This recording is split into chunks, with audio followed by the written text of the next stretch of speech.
Hi guys, Lori here. I'm here to do my April TBR. Oh my god, I cannot believe it's April. Oh my goodness. This year is going by so fast, and I think the reason why it's going by so fast is because I'm teaching and I have like so many things going on. We have a week off this month, which is great, but also scary because then my show is like 2 weeks later, so a lot of stuff to get done. But I do hope to be reading a lot this month. That's the plan anyway. I did edit my TBR card, and as I chatted about in my March wrap up, I did have a lot of long books on my TBR, and it just like kept sucking me down and sucking me down. So I did add a bunch of shorter contemporaries to it, and this is normally the time that I do start reading contemporaries. And also, I did locate a girl in my cast who like loves contemporaries, and she's graduating in June. So if I can get rid of a lot of my contemporaries, I can just give them to her and she can have them, which will be good for me and for her and for my book collection because I'm going to be EA in about 2 months. So yeah, I'm just gonna share some of the books that I hope to read this month. I did definitely add books to my TBR cart, like big books or just a lot of books, so I wanted to share those all with you. I don't think I'll finish all of these this month, but hey, it could happen, right?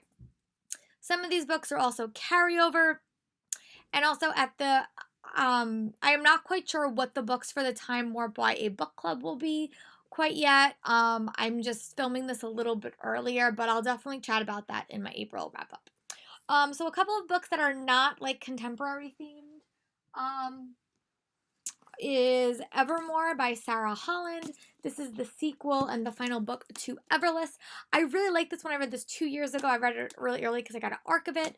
But I really love this system. I really love the world. I really love the characters. It just had an Anastasia vibe to me and I really liked it. So hopefully I finally get to read this book as well. And going along with my fairy tale retelling, this is another really, really long book. This book is about 430 pages, so I may read this later in the month just because it is quite long, and I wasn't the biggest fan of Hunted when I did read it, but I have heard I've heard some good things about it, so hopefully I like this one a little bit better. But this is Sherwood. This is a Robin Hood retelling. It's a gender bent version, and I did get this at New York City Comic Con. Venturing back to my contemporary read is Top 10 by Katie Cotugno. I got this 2 years ago at BookCon. So I've had this book on my shelf for a while, and I've never actually read anything by Katie Cotugno. And I know that people really do like her as an author, and I have a couple of books by her on my shelf that I would love to dive into. And if I remember, this is about two characters that are like thinking about possibly ending their friendship. So they're going back through the top 10 moments of their friendship. It's been a while since I read the summary, but I think that's what this one's about. And I think, yeah, I think that's what it's about. I can't remember the characters' names. Ryan and Gabby, I think that's who it was, but I could be wrong. But yeah, hopefully I like this because it's been on my shelf for a while. I did take some of the longer books off my TBR because I felt like if I read them, I would just get sucked into a reading slump. But I did stick with some longer middle grade. So this is The Train to Impossible Places by P.G. Bell. And I actually got this at New York City Comic Con and I bought it. And I just thought it was a really, really fun concept. It's about this bunch of kids who actually wind up delivering mail to like impossible places. Sounds really, really cute. And I really hope that I like it. I know that it was an Owl Crate Jr. pick. But yeah, I found this story to be really, really cute. So hopefully I like it. And then I also wound up picking up Sal and Gabby Break the Universe by Carlos Hernandez. This one I think is actually signed to me. Yes, this one is signed to me. But I haven't actually read any of the imprint books, so hopefully this will be the first book that I do read. And it is actually a little bit on the longer side, but I normally fly through the mythology books, so hopefully this is the same. And then another book that I picked up at New York City Comic Con was The Revenge of Magic by James Riley. And this was the same author that wrote The Story Thieves. This book is also a little bit on the longer side. It's almost 400 pages, but I'm hopeful that these will just be a really, really fast-paced read that I fly through and not ones that like early in the month that just kind of slowed me down. But yeah, so those are the non-contemporary books that I do have on this TBR. Now let's get into all the contemporaries. I honestly put these mostly on my TBR for that girl in my cast because I know that if I motivate myself to read them, then I can just give them to her because I notice that the people in my school don't really like contemporaries that much. So I was avoiding reading them and reading more science fiction and fantasy so I could get rid of the books. But if she really likes them, I'll just give them to her at the end and she can have them. But this Little Do We Know has been on my TBR for a while. And this is a book about three characters who wound up in crossing each other's paths one night, and it sounds like an emotional read. I know there's some friendship drama, but it sounds really, and I have read nothing by Tamara Islandstone, but I have a few books on my shelf. So this one sounds really interesting.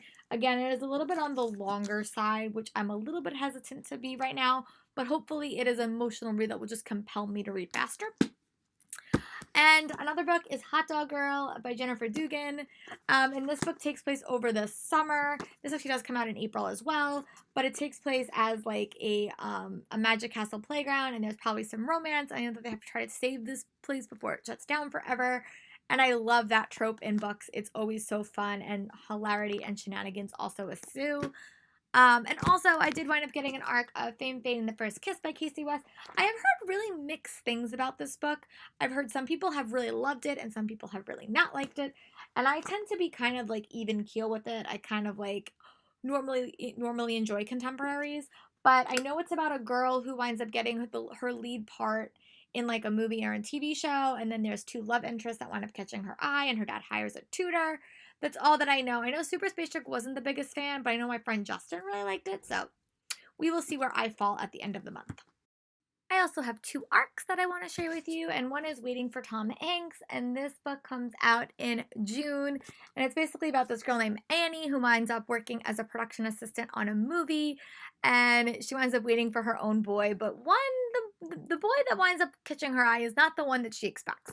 And I love books about working on a movie set, or like kind of what Fame, Fate, and the First Kiss. I just love books like that. They're always so fun to read. And I'm really hopeful that I like this. And this book is super short. This book is like not even 300 pages. So I'm really hoping that I can get through this quickly because I want to break my reading slump, which I feel like I've been in for a while. And by reading slump, I mean I'm still reading, but I'm definitely just not as reading as much as I want. I think it's because the books I have been choosing.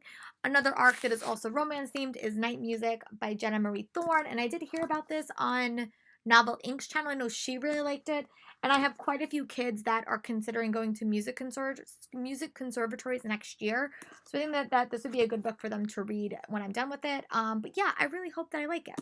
And then the last two physical books that I have that have been on my TBR for a while is Love and Gelato by Jenna Evans Welsh. And last year I did read Love and Luck, but this is Lena's story, and we got her best friend story in the sequel. I know how this book ends, but I just really do want to tackle it. And this book is set in Italy, which is a location that I've always wanted to visit. So hopefully I will like it. And going along with adding more diversity to my life and more diverse stories to my life, I did gonna pick up American Panda by Gloria Chow. Honestly, I know nothing about this book. I know that it is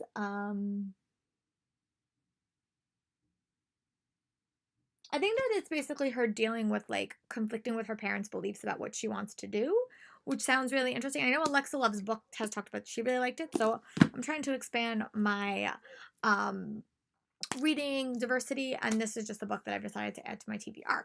So let me know in the comments what are some books you hope to read in the month of April, and I will check back in at the end of the month to let you know what books I tackled. And I'll talk to you guys next month for another wrap up. Bye.